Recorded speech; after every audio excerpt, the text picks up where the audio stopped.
नमस्कार, अमरउजाला.com देख रहे हैं आप। आपके साथ मैं हूं सुमित चौधरी और एक बार फिर से हाजिर हैं हम आपका फेवरेट शो कुछ किस्से कुछ बातें लेकर। उन बातों को जानेंगे एक बार फिर से अमर उजाला के सलाहकार संपादक वरिष्ठ पत्रकार विनोद अग्निहोत्री जी के श्रीमुख से। और सर, क्योंकि हर बार आपके जरिए कुछ किस्से कुछ बातें जानने का मौका जो है वो मिलता है, लेकिन इस बार का जो हफ्ता बीता महाराष्ट्र की राजनीति के लिए बहुत बड़े उथल पुथल वाला रहा।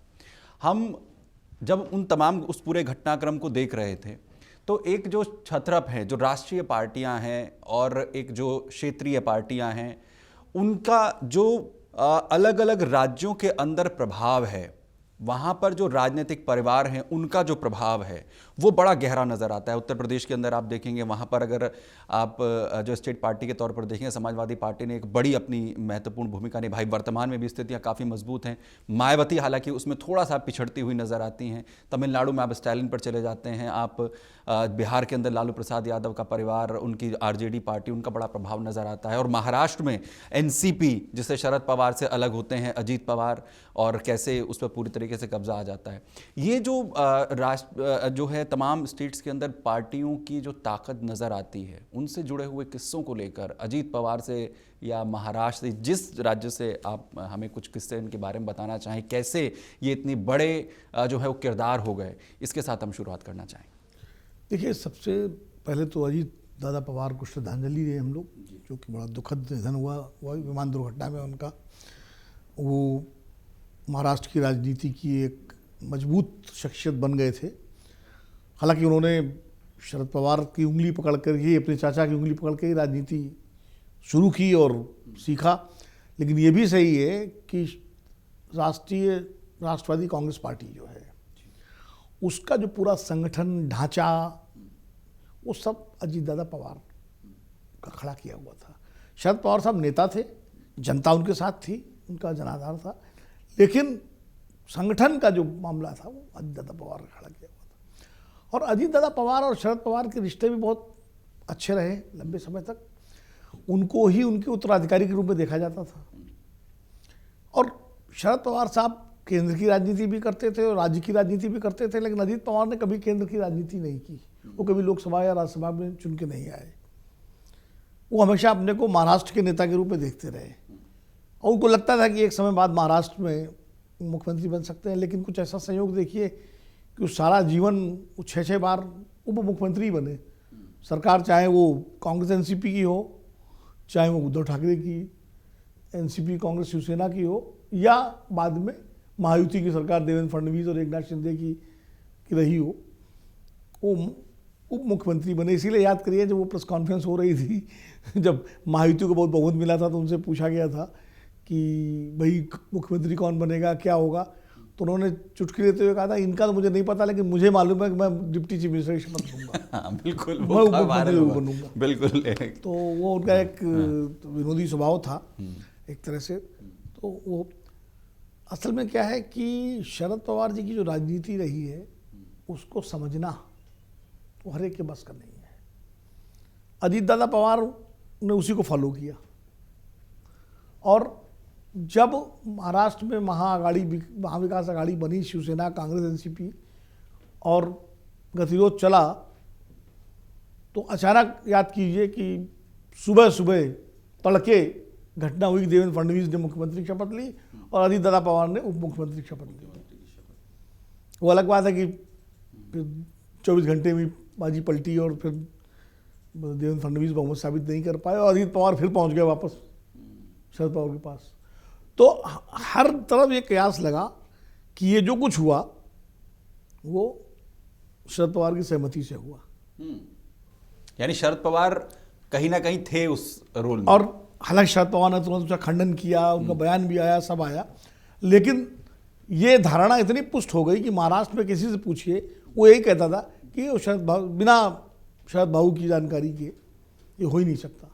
और उसकी पुष्टि ऐसे हो गई, घटनाएं भी तो पुष्टि करती हैं, कि जब सबसे पहले देवेंद्र फडणवीस को बहुमत सिद्ध करना था, उसके पहले अजीत पवार वापस लौट गए। कब लौटे? जब सिंचाई घोटाले की जो फाइल थी उसमें उन्होंने क्लीन चिट दे दी सरकार ने, जिसमें वो डिप्टी चीफ मिनिस्टर थे, देवेंद्र फडणवीस मुख्यमंत्री थे। 3-4 दिन की जो सरकार थी, उसमें पहली कैबिनेट मीटिंग में उसी सरकार ने क्लीन चिट दे दी। तो क्लीन चिट मिल गई, उसके बाद में काम हो गया। क्योंकि उदयन फडणवीस ही तो कहते थे कि चक्की पीसिंग पीसिंग पीसिंग, तो उस चक्की पीसिंग से मुक्ति पा के वापस चले गए और उद्धव ठाकरे की सरकार बन गई। फिर दादा उसमें वित्त मंत्री बने, उप मुख्यमंत्री बने और वित्त मंत्री बने। अब जैसे शरद पवार की बेटी सुप्रिया सुले, उनके अजीत दादा के बहुत अच्छे संबंध हैं, भाई बहन के रिश्ते। और सुप्रिया जी जो है एक तरह से दिल्ली देख रही थी, दादा एनसीपी का महाराष्ट्र का पूरा संभाल रहे थे मोर्चा। और आप देखिए कि एनसीपी जब दोबारा बटी, उसके बावजूद सुप्रिया जी ने कभी भी अजीत दादा पवार के खिलाफ एक शब्द नहीं बोला। कहीं सुना आपने? उन्होंने फिर भी एक लाइन जो है वो खींच कर रखी कि उनके खिलाफ कुछ ना बोला जाए। हाँ, उन्होंने उस दिन का याद किया जिस दिन दोनों के पर समानांतर सम्मेलन हो रहे थे, उसमें शरद पवार बोले, सुप्रिया जी बोली। शरद पवार ने तो अटैक किया, पवार साहब ने अटैक किया, सब पे अटैक किया, यहाँ तक कहा कि छुरा भूखा पेट में सबसे। लेकिन सुप्रिया जी ने जो है अच्छा भाषण दिया, लेकिन उन्होंने भाई को बख्श दिया, भाई पर ज़्यादा अटैक नहीं किया, बाकियों पर किया, प्रफुल्ल पटेल, छगन भुजबल, बाकी सारे जो उनके साथ गए थे लोग।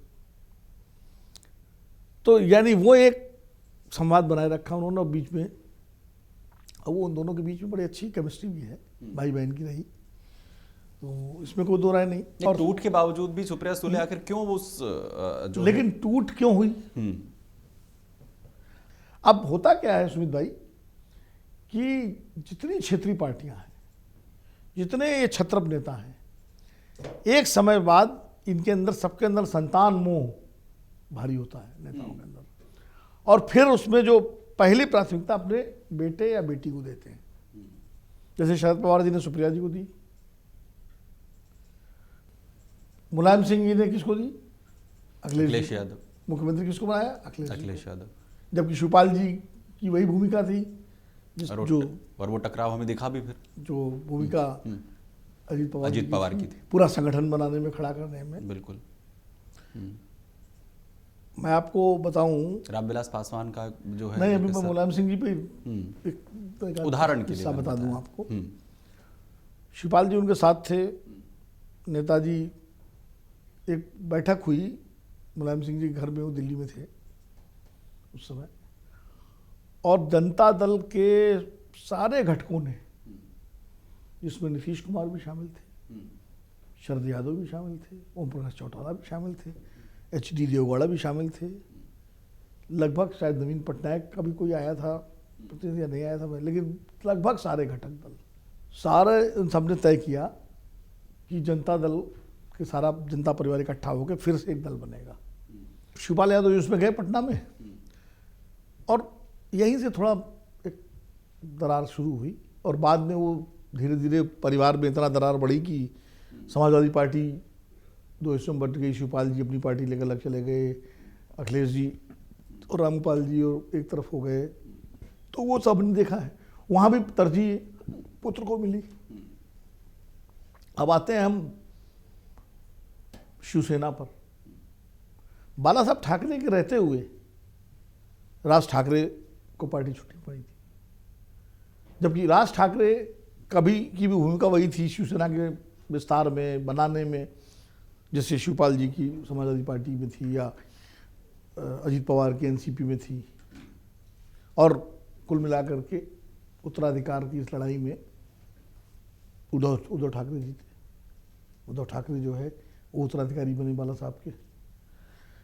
बिहार में क्या हुआ, जब लालू प्रसाद यादव चीफ मिनिस्टर थे और आरजेडी का जब विस्तार हो रहा था, तभी तेजस्वी और तेज प्रताप नहीं थे कहीं, ये तो बच्चे थे।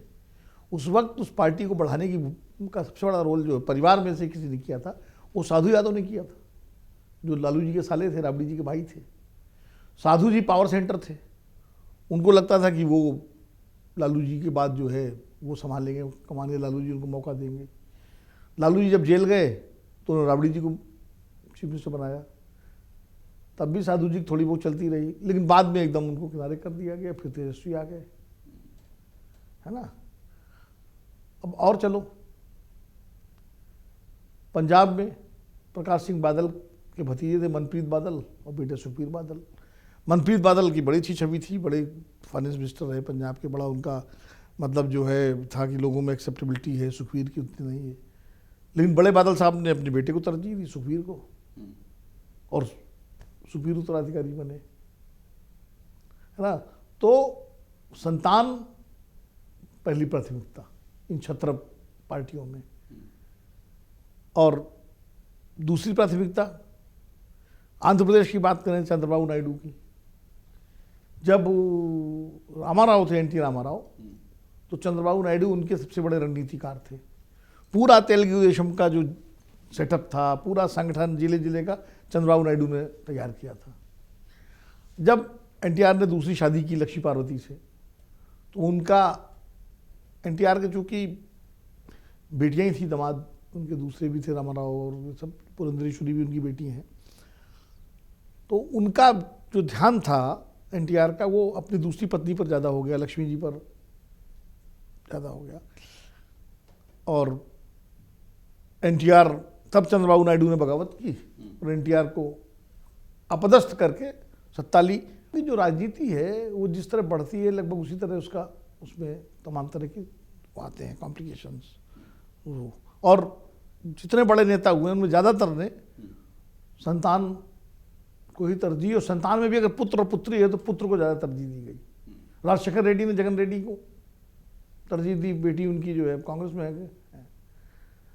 तो इस तरह ये परिवारवादी राजनीति की और छत्रप राजनीति की एक स्वाभाविक विशेषता है। महाराष्ट्र पर अगर केंद्रित करें तो वो महाराष्ट्र का जो किस्सा है वो थोड़ा अलग नजर आता है कि जिन्होंने पार्टी स्थापित की, जिन्हें वहाँ के जो है स्वीकार माना जा रहा था कि उत्तराधिकारी होंगे, उनके हाथों से वो जो है निकलती हुई नजर। उसके पीछे तो चूंकि केंद्र की सत्ता उनके हाथ में नहीं थी, केंद्र की सरकार का बड़ा रोल रहा इन दोनों मामलों में, शिवसेना के मामले में भी और एनसीपी के मामले में भी।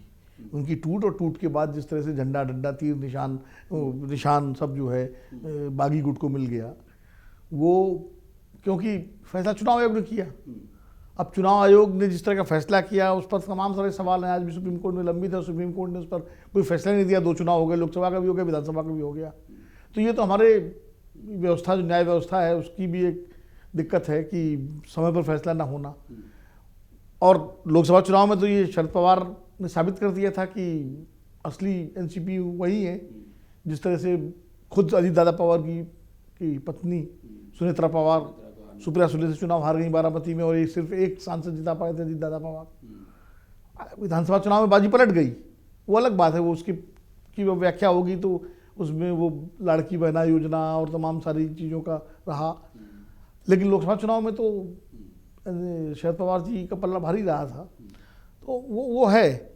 और महाराष्ट्र की राजनीति में देखिए, शरद पवार आज भी, भले उनके पास विधायक न हो ज़्यादा, लेकिन अगर सबसे बड़े कदर कोई नेता है तो शरद पवार ही है, इसमें तो कोई किसी तरह की दो राय है नहीं। और शरद पवार जी जो है, उनके साथ क्या रहा कि वो कांग्रेस में भी आए गए कई बार। 77 में जब कांग्रेस हारी तो कांग्रेस छोड़ के चले गए थे, फिर वापस आए।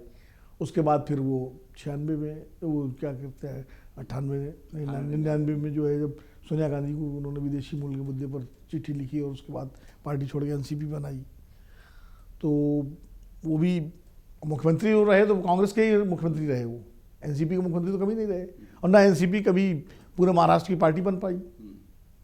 ये भी रहा, अगर शरद पवार कांग्रेस में रहते तो पैन महाराष्ट्र के लीडर थे, तो वो सब रहा। लेकिन शरद पवार जी का मुझे लगता है वो परफेक्ट कई मामलों में प्राइम मिनिस्टर मटेरियल थे। वो एक ऐसे नेता हैं शरद पवार, जिनको खेतीबाड़ी की भी समझ है, जिनको उद्योग की भी समझ है, जिनको राजनीति की हर शतरंजी चाल की भी समझ है, जो कॉरपोरेट के साथ भी डील कर सकते हैं, जो किसानों से भी डील कर सकते हैं, जो मजदूरों से भी डील कर सकते हैं, और एडमिनिस्ट्रेशन के मामले में भी बहुत जो पक्के और पुख्ता माने गए कि जो चाहे प्रशासनिक उनकी समझिए या राजनीतिक तौर पर भी, जितना उनकी राजनीति की जो तमाम उनकी चालें कहिए या तमाम उनकी जो टैक्टिक्स कहिए जो इतनी खास मानी जाती है कि उनकी राजनीति को, जैसा आपने शुरुआत में भी कहा कि उनकी राजनीति को जो है कोई आसानी से डिकोड नहीं कर सकता है। लेकिन शरद पवार जब अलग होते हैं कांग्रेस पार्टी से, उसके बाद एक अपना वो मोर्चा बनाने की कोशिश करते हैं, तब बीजेपी के साथ जो है एक कोशिश उनकी होती है। फिर जब वर्तमान की राजनीति की जब बात आती है, उस वक्त में वो क्यों उस खांचे में फिट नहीं होते हैं कि अजीत पवार को अलग रुख अख्तियार करना पड़ जाता है? बीजेपी के साथ मोर्चा कभी नहीं बनाया उन्होंने, कभी नहीं बनाया उन्होंने। जब 2019 में 2014 में सॉरी शिवसेना और बीजेपी का गठबंधन टूटा और दोनों अलग अलग चुनाव लड़े और बीजेपी के पास बहुमत नहीं था और शिवसेना तैयार नहीं थी आसानी से, उसने कड़ी शर्तें रखी हुई थी जो बीजेपी मान नहीं रही थी, तब शरद पवार ने बाहर से समर्थन दिया बीजेपी की सरकार को, देवेंद्र फडणवीस की सरकार को। शामिल नहीं हुए सरकार में, बाद में शिवसेना के साथ बीजेपी की बात बन गई, बीजेपी उसमें शिवसेना शामिल हो गई तो बहुमत पूरा हो गया, तो वो किया था उन्होंने। लेकिन बीजेपी के साथ कहीं मोर्चा नहीं बनाया उन्होंने शरद पवार ने। और दूसरा क्या है कि हर बार आपकी हर चाल सीधी पड़े तो होता नहीं है, उल्टी भी पड़ जाती है, तो कुछ चालें उल्टी भी पड़ जाती है, उनकी भी कुछ चालें उल्टी पड़ी।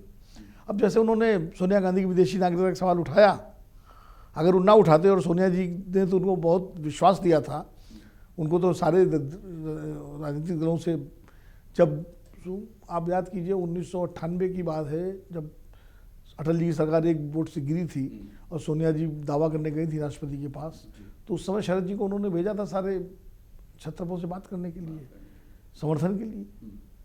लेकिन उस वक्त ही अडवाणी जी, मुलायम सिंह जी और कहते हैं शरद पवार जी की भी सहमति थी, उसमें सोनिया जी को रोक दिया गया था। उन्होंने एकदम से विदेशी मुद्दा उछाल दिया, पहले मुलायम सिंह ने उठाया और उसके बाद फिर बाद में आगे चल के वो फिर वो पार्टी में उठा दिया था उन्होंने। तो शरद पवार जी का ये तो रहा, थोड़ा उनको प्रेडिक्ट करना आसान नहीं था। ऐसे ही मुलायम सिंह जी को भी प्रेडिक्ट करना आसान नहीं था। मुलायम सिंह जी ने बीजेपी से कभी को प्रकट समझौता नहीं किया, प्रकट कोई समझौता नहीं किया, लेकिन उनके रिश्ते अटल जी से बहुत अच्छे थे, उनके रिश्ते अडवाणी जी से बहुत अच्छे थे। और 2003 में तो जब मायावती की सरकार गिरी है उत्तर प्रदेश से और मुलायम सिंह जी की सरकार बनी है, तो उसको तो अपरोक्ष रूप से पर्दे के पीछे से बीजेपी का समर्थन था। अमर सिंह उसमें लॉबिंग कर रहे थे। और आप याद कीजिए केशव त्रिपाठी जो है वो लंबे समय तक मुलायम सिंह जी चीफ मिनिस्टर थे, केशव त्रिपाठी विधानसभा अध्यक्ष थे, जो बीजेपी के थे। आमतौर पर सरकार बदलते ही विधानसभा अध्यक्ष भी बदलता है, लेकिन नहीं बदला गया था। प्रकट रूप से उन्होंने कभी बीजेपी समझौता नहीं किया। तो मुलायम सिंह जी की भी राजनीति कभी कोई वही थी जो शरद पवार जी की राजनीति थी। छत्रपों के साथ ये भी होता है कि वो कई बार ऐसी पॉलिटिक्स करते हैं जो आसानी से समझ में नहीं आती, जल्दी से आप उसको प्रेडिक्ट नहीं कर सकते, है ना। अच्छी तरह आप याद कीजिए जब राष्ट्रपति का चुनाव होना था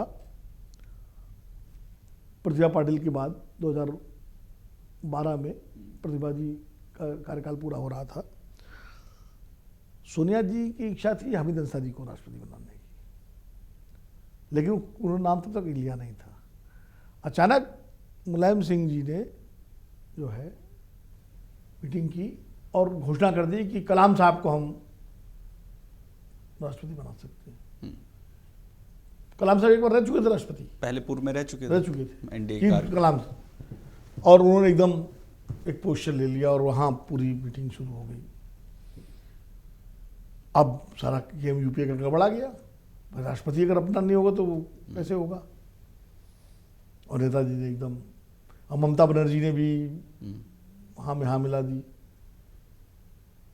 तब कांग्रेस को अहमद पटेल आए, मुलायम सिंह जी से मिले और उनको संदेश दिया सोनिया जी का, और तब कांग्रेस को जाकर के प्रणब मुखर्जी का नाम घोषित करना पड़ा। और फिर अचानक प्रणब मुखर्जी के लिए मुलायम सिंह जी भी तैयार हो गए, ममता जी भी तैयार हो गई और प्रणब मुखर्जी राष्ट्रपति बने।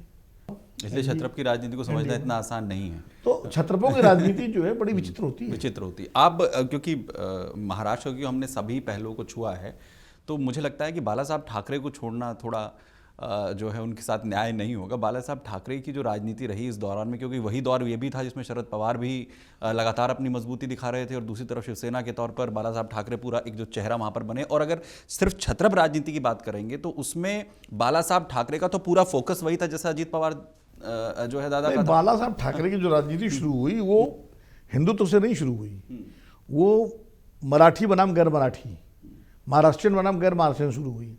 चूँकि उस वक्त मुंबई पे गुजरातियों का बहुत वर्चस्व था और दक्षिण भारतीयों का वर्चस्व था, वहाँ की अर्थव्यवस्था पर, वहाँ के सारे स्ट्रक्चर पर, व्यापार सबसे। और जो मराठी लोग थे, जो महाराष्ट्र के लोग थे, वो आमतौर पर छोटे मोटे जो काम जॉब होते हैं उनमें थे। तब तक उत्तर भारतीयों का भी इतना प्रभाव नहीं हुआ था मुंबई में। उत्तर भारतीय रहते थे लेकिन ज़्यादा दूध का काम करते थे वो, इसलिए उन्हें भैया कहा जाता था। जो मैक्सिमम जो चट्टे वट्टे थे वो उत्तर भारतीयों के थे, खासकर उत्तर प्रदेश के लोगों के।